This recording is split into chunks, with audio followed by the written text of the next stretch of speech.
off the bat, I want to let everyone know Grant unfortunately has had to step back from Sanity damage. You know, he's running the whole network. He's working on Mythcraft as well. So with everything going on, obviously Zachariah will not be part of the show anymore. Lucky will become an NPC from this point going forward. Grant just has to prioritize other parts of the network. So he's obviously still around. He's still running the flagship show. You can still interact with him all over the Discord. We are really glad to continue working with him in other capacities. Sad to see him go from this role, of course, because I loved both of his PCs, but that is how it is. And so obviously he's not rage quitting because I killed Zachariah. He and I worked together behind the scenes because he needed to step down to figure out a good and appropriate way to send Zachariah off. So that's behind the scenes. That's what's going on. Now back into the show. Abraham. Yes, Tor, what can I do for you? New member showed up. Oh, well, that's awkward. Without Zachariah, I don't know if we're going to keep doing that. Send him away, I guess. Tell him thank you. Oh, so I shouldn't have hit him with the anchor? Oh, is he already dead? Yes. Well, I guess I can find some sort of use for these bodies after all. Welcome to the crew, Light Chaos. Your soul is mine. Welcome back to Sanity Damage, a Dungeons & Dragons Play Podcast. I'm your Dungeon Master, Nathan. Joining me are Cody. Abraham Blavatsky, mourning the loss of a new friend. Pippin. Tor. Dibs. Ellen. Penelope Whitlock. Old Penelope can't come to the phone right now. Why? 'Cause Zachariah's dead. And Alex. Arf, can you really die if you were already dead? Join us on episode 52 of our first campaign, To Whom the Sea Belongs. Last week, Cephalosk stormed the Fungal Crags. You all, with the help of some reinforcements, fought him off, but it cost the lives of two of your NPC friends. Nelton briefly died as well, but that got remedied. And of your beloved party member, Zachariah Harros. We are picking up still in the wee hours of the morning. The night is darkest before the dawn. You're still in the Fungal Crags, and reinforcements are on their way to hold down the fort and to secure your new territorial gains. In the Fungal Crags and around the Fungal Crags, the storm has abated.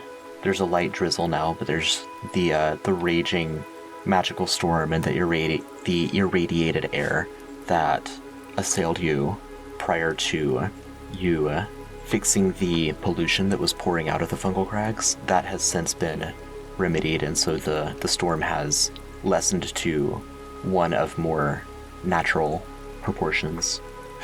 Well, it looks like we've won, but at great cost. Arf's gonna finally open up the bottle of whiskey that he's been carrying around and take a big swig from it and then pour some out as well. He's gonna kind of nod in Zachariah's direction and look around at everybody.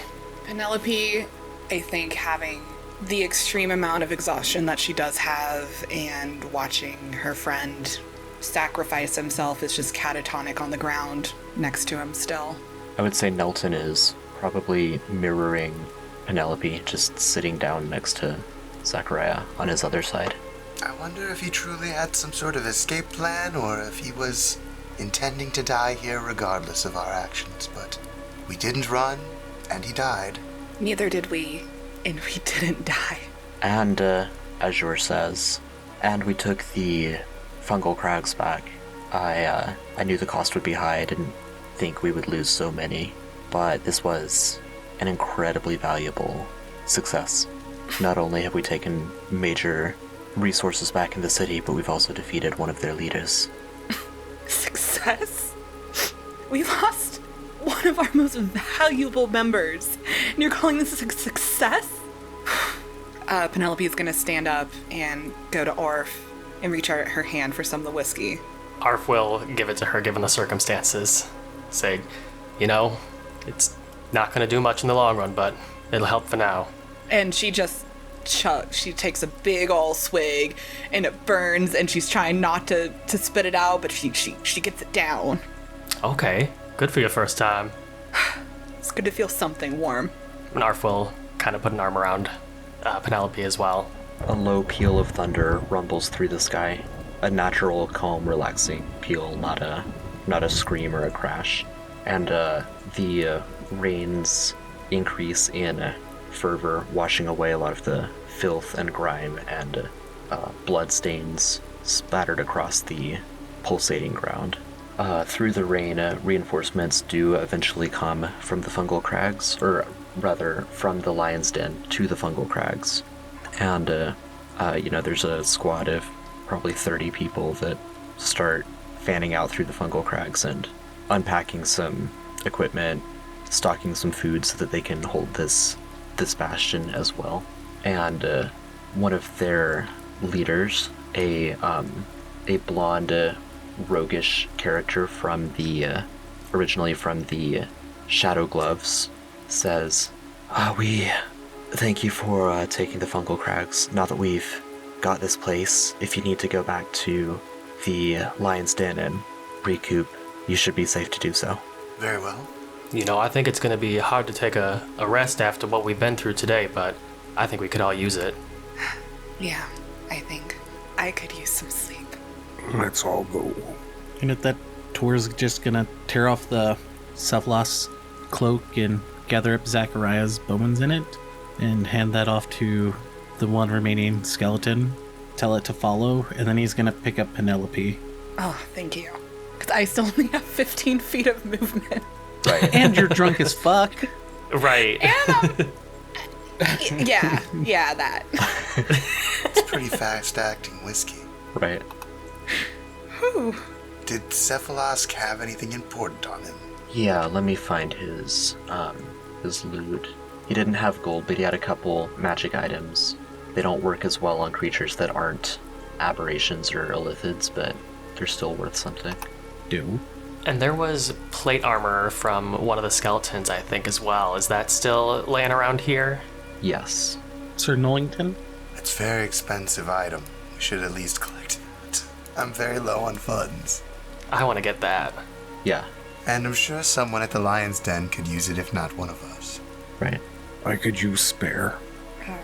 Where's Raven? Raven has been quietly crooning the whole time. She has just been perched on Zachariah's clavicle, looking at his bony face. Occasionally she'll pick at his teeth. She keeps croaking based on his last command to her. Try to do something useful. She just keeps saying, try. Nathan, I didn't know you were going to break my heart this soon and do this episode. I'm going to reach out my arm because Tor is carrying me. I'm going to say, come on, friend. It's time to go. Raven looks up at you. Her beady black eyes are shiny. She looks back down at her fallen master, and then she will flutter over and nestle in your arm. And I'm just going to stroke her and comfort her. We're comforting each other. Abraham, Cephalask had a breastplate, just normal, non-magical breastplate, although it is made out of fossilized coral instead of metal, but otherwise it's the same stats. For my magic item from the Fungal Crags a while back, I took the bag of holding. Nice. So I can just put all of this stuff in my bag. Okay. Nice. I thought about doing that. Yeah, I just decided to go for it. His armor came with a set of pauldrons that are magical. They just clasp onto his breastplate. They're also made out of coral and like old shells. And they are... I will tell you this for free, just for the sake of expedience. They are non-cursed, but in order to find out what they do, you will have to attune to them or spend time studying them. Interesting. Yes, well, Tor helped me load up all these skeletons' gear in these bags. Never know when we'll need a random wooden shield, I guess. So I'll just take Zachariah's character sheet, I guess. Right. And I'll be reading Zachariah's book in my spare time. This tome is full of all kinds of interesting things, I'm sure. I have no idea where he got a hold of this, but I have been silently eyeballing it. Would never think of stealing another wizard's spellbook. Don't forget tablet. Oh yes, that way the scary lizard man doesn't attack us. I suppose that's actually a reasonable thing we need to think about now that the storm is gone. They said they might do something as soon as that happened. One step at a time, though. I think we need rest. We need to say goodbye, and then we can worry about all of the forces convening on this place. Right. So you make your way back to the Lion's Den. The rain does not let up. I will emphasize this is clearly non-magical, but you are in the month of high summer, toward the end of high summer, and that's prime hurricane season. So it is perfectly characteristic and perfectly natural that there is this much rain. Luckily, there are no longer streaks of purple embers and unholy lightning, just the normal rumble of a gentle thunder at this time. You get back to the Lion's Den, dripping wet, and Isaac and Sapphire, although it is still 2:30 in the morning, they've been waiting up, having heard a little bit back and forth through messages that have been sent to agents outside of the Lion's Den via sending and other telepathic communication. They're roughly aware of what has happened, so when you arrive and they see how beleaguered you all are, they will say much the same that you did. Isaac will say, "We should all rest tonight. Tomorrow we mourn, and then we have to keep fighting, keep planning." He will direct you all to a couple empty rooms in the Lion's Den quarters. Guess Tor will carry Penelope to one of the rooms and plop her down on her bed and then go find his own. All right. Thank you, Mr. Tor. Thank you. Sleep now. Mourn tomorrow. Arf will kind of go to the a bar area and take a seat with his whiskey and just kind of have that by him, and he'll just kind of be like, "I'll meet you up there. I'm gonna take a moment for myself." All right. And the Lion's Den tavern, commons area is completely abandoned right now. After seeing you back, Sapphire has retired for the night. Isaac does shortly after showing you your rooms, so it's just you and the dying embers of the fire. Arf.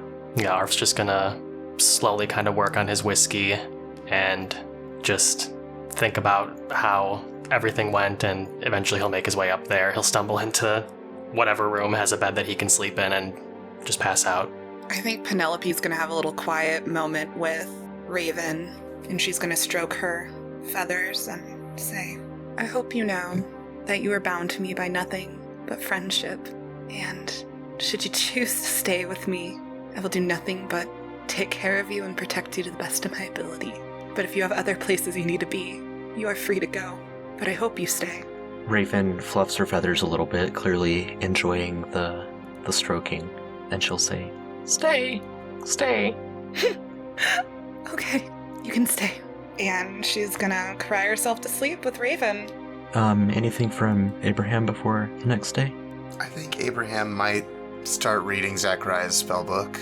Obviously, I'm not a high-powered wizard like Zachariah, but I'd like to get an understanding for what he'd been reading. Yeah, I mean, they're written in his own cipher, so it'll be the beginning of an ongoing puzzle, gleaning information from it, but you can certainly start the process. Sure, I'd like to see if I can't uncover some of the origins of this mysterious necromancer. All right. I will say the process has started tonight, and on future long rests I'll have some kind of check. Maybe investigation, maybe history, maybe arcana. Arcana's probably best. I'm good at arcana and history. There you go. So you're starting the process now. On future long rests you can learn more about both his history and potentially some of his spells. Interesting. I'd like to learn that stinking cloud spell, and that seems like a particularly useful fucking spell. It's a very useful spell. Maybe raising the undead, I don't know. I've never really considered myself much of a middle manager. All right. You all crash into a early morning, black, dreamless sleep. You're all just so exhausted mechanically as well as emotionally. You awaken the next day, probably at mid-morning, right? In order to get a whole long rest, it's going to be... I guess so, yeah, if it was that late when we got back. 10:30, 11, yeah, 11 in the morning. I think we deserve to sleep in. Yeah, I would say so. Hey! Penelope only has 1 point of exhaustion. Nice. I guess you didn't have like a, what is it, Greater Restoration yet? I was out of spell slots. Yeah, I figured. It's just like, Honestly, every time I'd failed, I took sanity damage or regular damage. So I'm really not even that exhausted. I'm just a little bit banged up. But I am going to roll some of my hit dice on sanity. That's good. Tor still questions why you guys are so tired. As a warlock, Oh. what is my sanity dice again? You're a full warlock? D6? Yeah, Full warlock is D10. D10 for sanity. I rolled a d4 and I get 2 charges back on my magical special item. Sweet. So that puts me back up to max sanity. So you get half back on a rest, right? Half of your hit dice. Right, okay. Yeah. There we go. That means I have more hit dice than I thought. Nice. If you look in the chat real quick, Cody, those are the 4 dice that different classes have for hit dice, D6, D8, D10, D12. I put a line between D8 and D10. Whatever your normal hit point hit die is, the inverse is your sanity die. I see. That's right. Hey everyone, it's Nathan here, taking a quick break from today's episode to let you know that if you enjoy listening to Sanity Damage, I would highly recommend that you also check out Tabletopped. Tabletopped is a TTRPG podcast where the host, Nick Perrin, dives deep into how to run amazing games with a panel of DMs and interviews guests who are experts at designing TTRPGs, writing interactive fiction, and a lot more. I would highly recommend checking out the first episode of 2023, which has one of the most hilarious B-plots that I have ever heard in an interview format. Find Tabletopped on Spotify, Apple Podcasts, and anywhere else you get your podcasts. New episodes every Monday. Now, back to Sanity Damage. So you wake up mid-morning, probably between 10:30 and 11:30, and in each of your own time, you make your way back out of the private rooms to the main foyer of the Lion's Den, where on the bar you see an assortment of light snacks.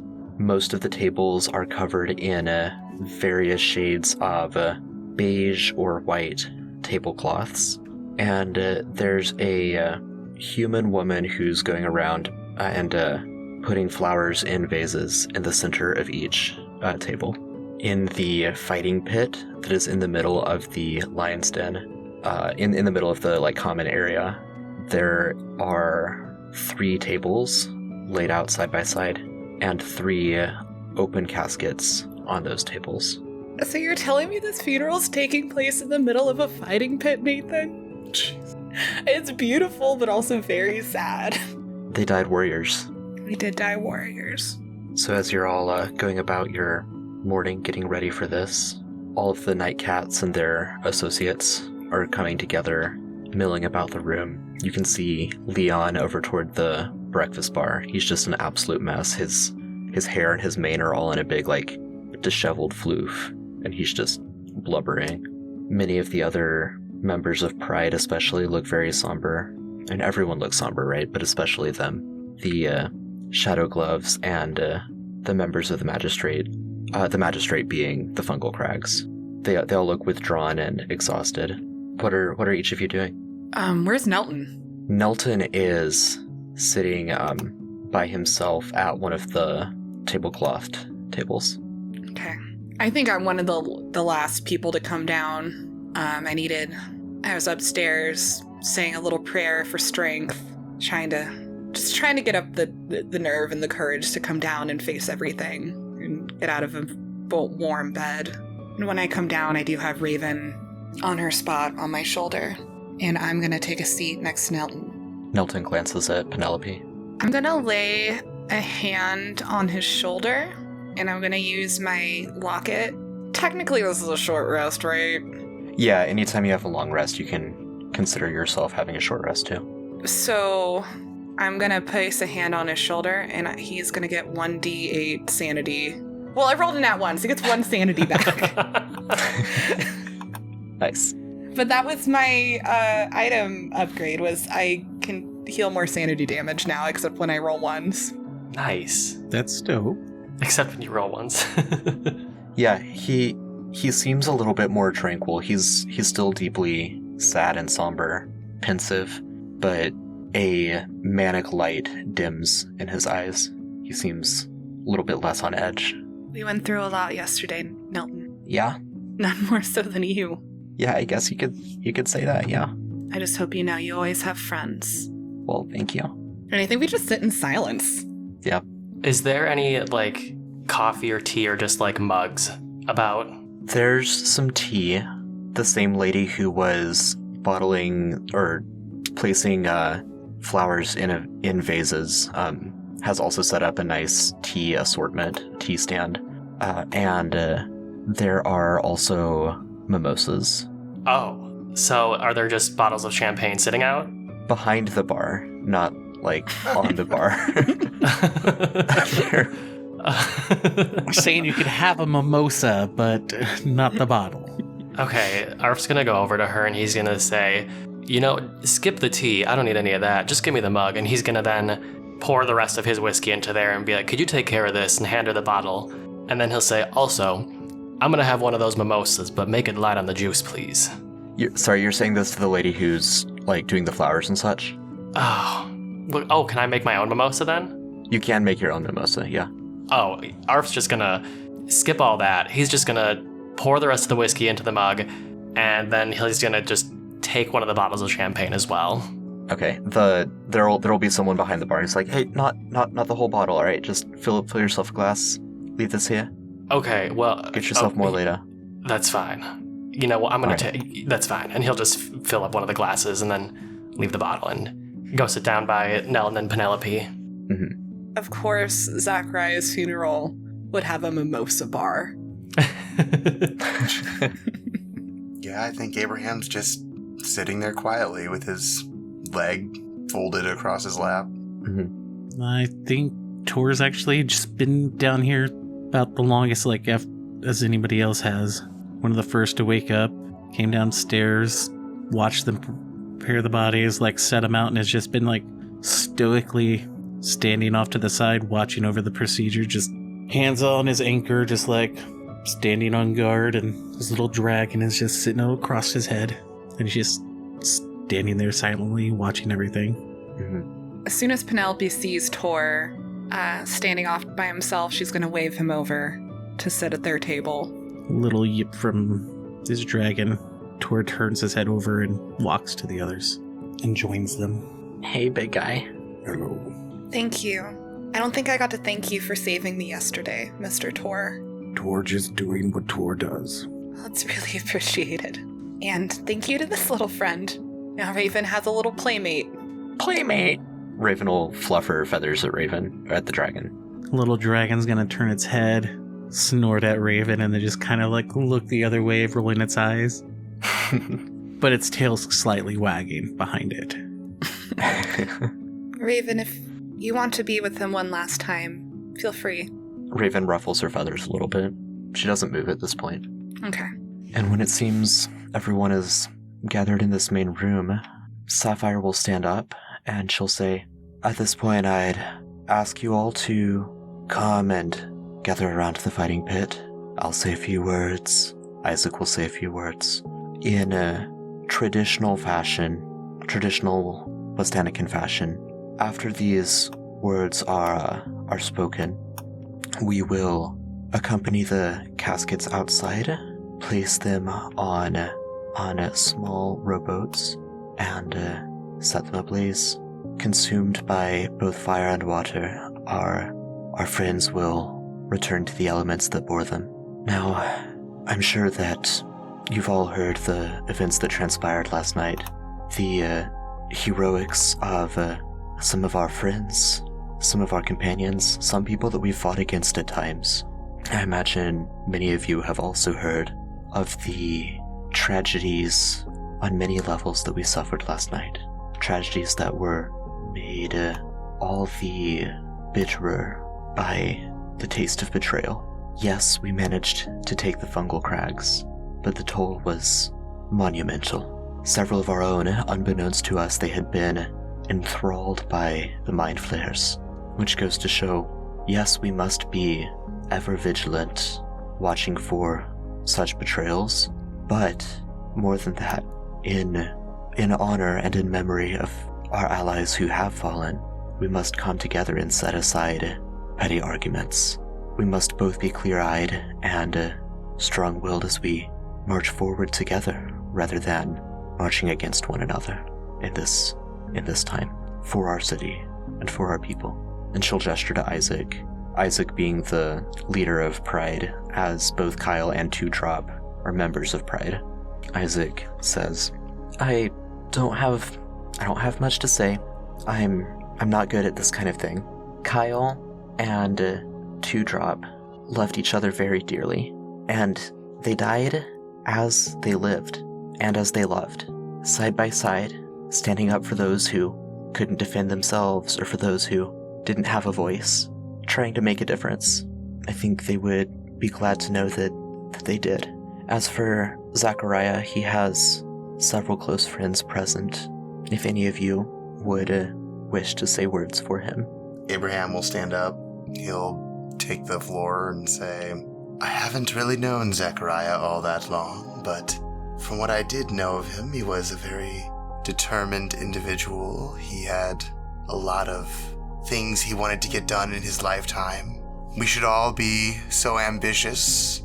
We should learn something from him as a scholar and as a adventurer, and not forget what he has taught us, and let his death cloud our ambitions to right this city. He has given us the key to success. Isaac nods and brushes down his fine clothes. Indeed he has. Penelope's gonna jump down into the fighting pit. Okay. And she's going to take a moment to say goodbye to Two Drop and Kyle, squeeze each of their hands, touch their foreheads, say a silent little prayer for each of them. She's gonna take out her mace, and she's gonna lay it down on Zachariah's body, and she's gonna say, I told you once that I would trade my mace for Raven, so it'd be an equal exchange. But not like this, Zachariah, not like this. I only knew you, a day? And yet you've shown me more kindness, more empathy, more protection than anyone has in this lifetime for me. I don't know how we're gonna go on, but I know we must rid the city of the sickness, tearing it apart. We'll do so in your honor. I swear by it. Goodbye, Zachariah. And she's gonna let Raven have a little moment to say goodbye to Zachariah as well. Yeah, Raven will flutter down and perch on Zachariah's skull, looking upside down, looking down so that Raven's face is upside down to Zachariah's, peering in one of his empty eye sockets. Goodbye. And then she'll flutter back up and take a perch on your shoulder again. And I somehow climb my way out of the pit. Yeah. And I'm just crying. Sapphire nods and says, at this time, let us take the coffins to the water. It's pretty evident that some sort of hurricane is blowing in, but at present there's only a light drizzle. There's dark clouds overhead, but they are holding their breath, it seems. And you set the boats in the water, set the coffins on the boats, and Nelton will stand up and climb up on one of the crates that's being stored out back, and he will say, You know what Zachariah once said to me? He said, do you want to sell maps, or do you want to do something awesome with your life?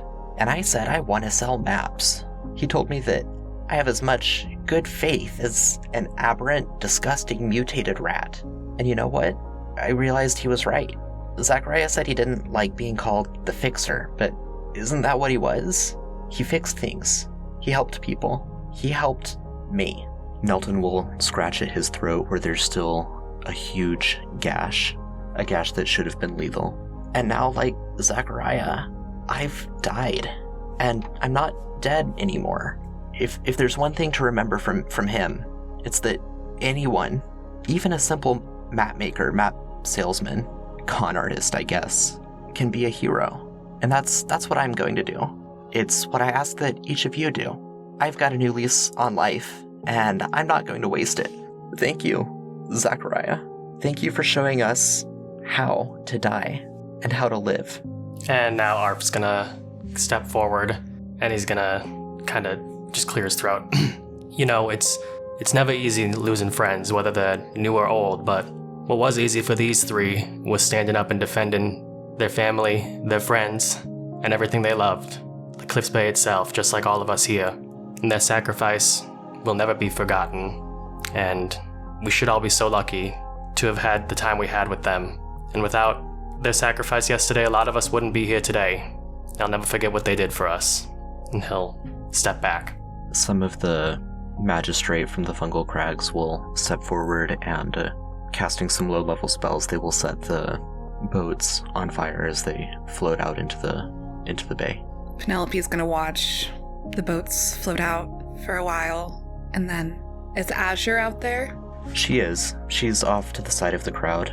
Penelope's gonna walk right up to Azure and slap her in the face. Ooh. Do I need to roll for it? Nah, you can do it. Excuse me. 19. Ow. Yeah. Ow. Zachariah would want you to know that this is all your fault. And she's gonna walk back to her friends. Azure will roll her eyes, but otherwise will not retaliate. So are the boats on fire sitting there, or are they being sent off yet? Oh, they're being sent off. Okay. Watching the boats slowly burn and send out into the ocean, Tor will step forward. Tor didn't know them long, but by Heaven's name, I will get revenge for all of you and bring balance back to the city. As the rowboats burn, the crowd gradually disperses. They go back to the breakfast bar, get some food and drink. Isaac and Sapphire will both wait outside for a time. Isaac will make his way to Abraham and just put his hand on Abraham's shoulder and lean in and say, I understand that your friends need to mourn. Gods know I'm going to mourn Kyle and Two Drop when I have time, but there's still a war going on. Assess how long they need, but we need to strategize this afternoon. We need to figure out what we need to do next. And then he'll squeeze your shoulder, Abraham, and start back inside. I'll nod as he turns and look back at the crew and say, well, this isn't over, I suppose. There's a lot more mind flayers out there that that need their heads destroyed. You're right, Abraham. We have so much work ahead of us. Get some rest. Goodbye, friend. And Penelope's gonna go inside. All right, I would say you all have maybe 3 hours before Isaac calls a formal strategy session with the lot of you, with Sapphire and with a couple other key representatives from the Nightcats. So is there anything of note that you all want to do in that time? I just want to clarify that I did get plate armor before. Yes. Arf does? Narratively, You're gonna use plate armor? Let Nathan finish, and then I'll explain. So the plate armor would not immediately fit your seal body, but in the hours of the afternoon, you're able to get it custom, shorn down, adjusted a little bit so that it'll fit you. Nice. All right, I am going to put that on because when we leveled up, I took the heavily armored feat, so my strength score increased by 1 and I became proficient in heavy armor. Nice. Nice. Okay.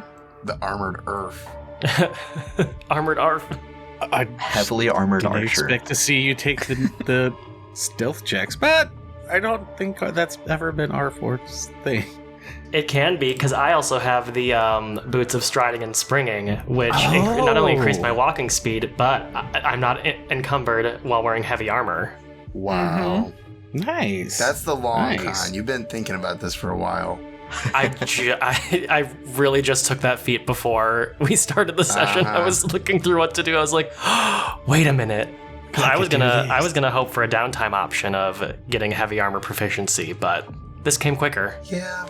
I was looking at Nice. spending some downtime points, but I don't.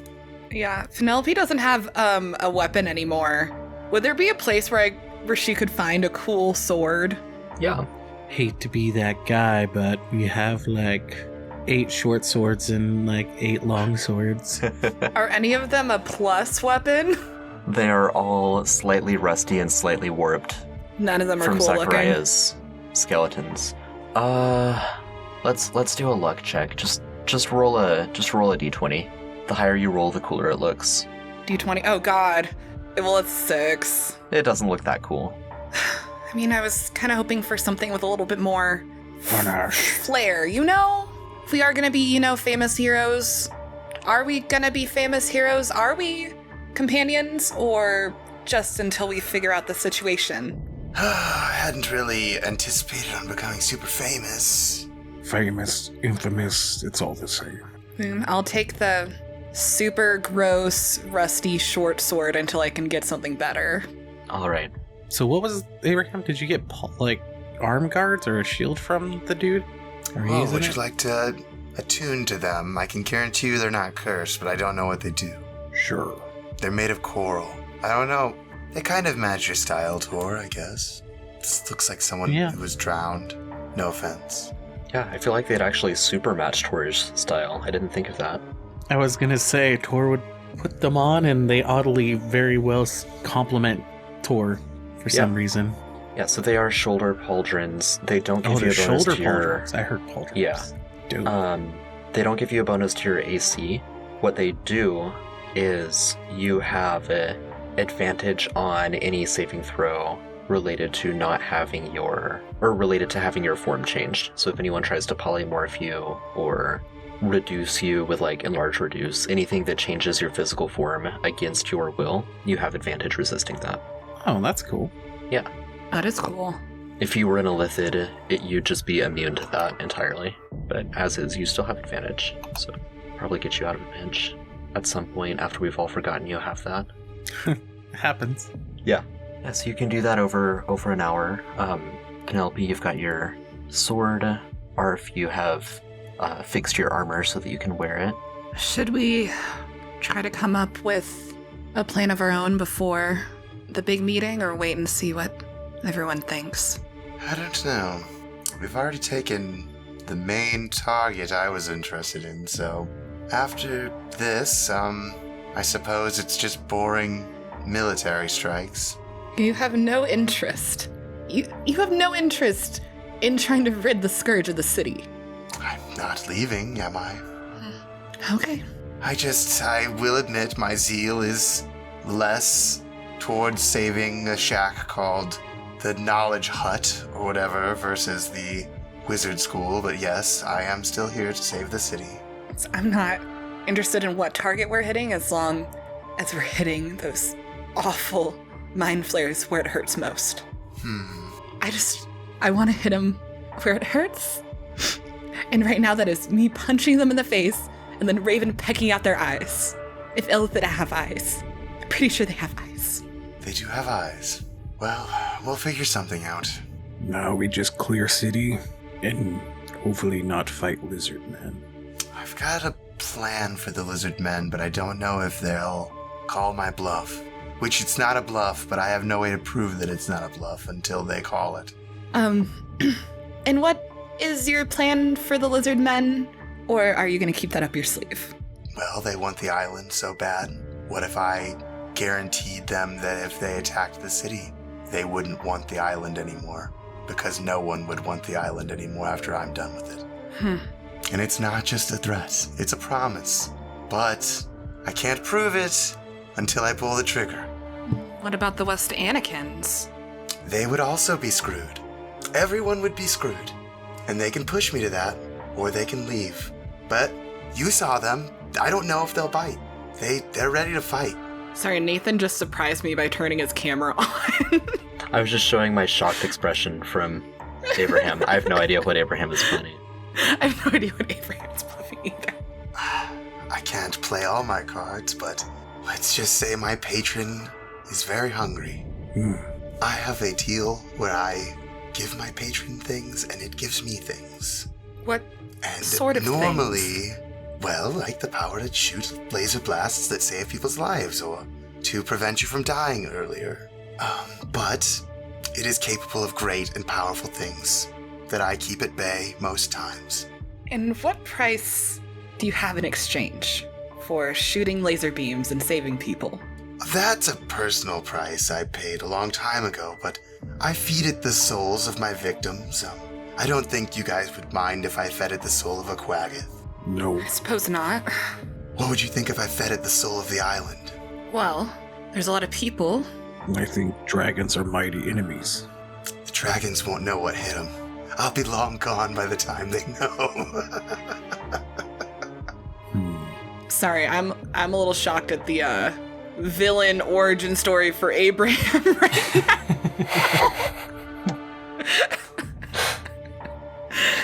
Whew. I mean, crossing out pages and pages of campaign notes. Let's just hope they don't push me. Well, let's hope it doesn't come to that. There's many people outside of the city that also call this island home. They would all be screwed. We're here long before. And what makes you so sure that you won't have to do it? I am not sure. That's why I'm warning you. I am very concerned that they're going to call my bluff. It may not be enough to stop them from attacking. And then we'll have a full-blown war with the Tyingese, Wastanica, lizard people, mind flayers. You know, it's just getting all really complicated, and I'm starting to think, let's just wipe the board clean. But at what cost? I'm sorry, I can't support an idea that would potentially kill so many people who don't even deserve it. They don't have to die, they just have to leave. You don't have to go home, but you can't stay here. And who's getting these people out? That's on them. In case you didn't notice, there's a blockade. There's a blockade, right? There is a blockade. It's not in the lizard people's best interest, is my point. I just feel bad if I have to follow through with my threats. So you're saying either obey me and leave your lands forever, or you all will perish, and so will the land too. I'm saying the enemy you know is better than the enemy you don't. Okay. And unfortunately, if they don't agree with that, then they're going to have to face their new enemy. Well, that is terrifying thought. On that note, friends, enemies, the enemies you know, it's time to go meet with Sapphire and Isaac, Raelon from the Red Blades as well. We will get into that whole can of worms next week. This has been Sanity Damage, To Whom the Sea Belongs. Thank you for joining us on this epic voyage. We would love to hear from you, so you can go to linktree/sanitydamage to find links to our email, social media, all of the different links there. Discord is the best place to pop in, hang out with us. We're all on there pretty active, pretty frequently. So join Discord. It's a really great community. This podcast is a homebrew podcast, and our dice sponsor is FanRoll. You can get amazing dice and dice accessories at fanrolldice.com. You can get misfit dice, like a set of dice that are all taken from different sets. You can get liquid core dice that have like elixir sparkles inside them that are really beautiful. Use coupon code homebrew for 10% off anything on the website. Again, the website is fanrolldice.com, coupon code homebrew. This campaign is dedicated to Brandon, who we hold in loving memory. To Whom the Sea Belongs is a Sanity Damage campaign set in the Kaleidosphere. Join us next week as we discuss things with the enemies we know.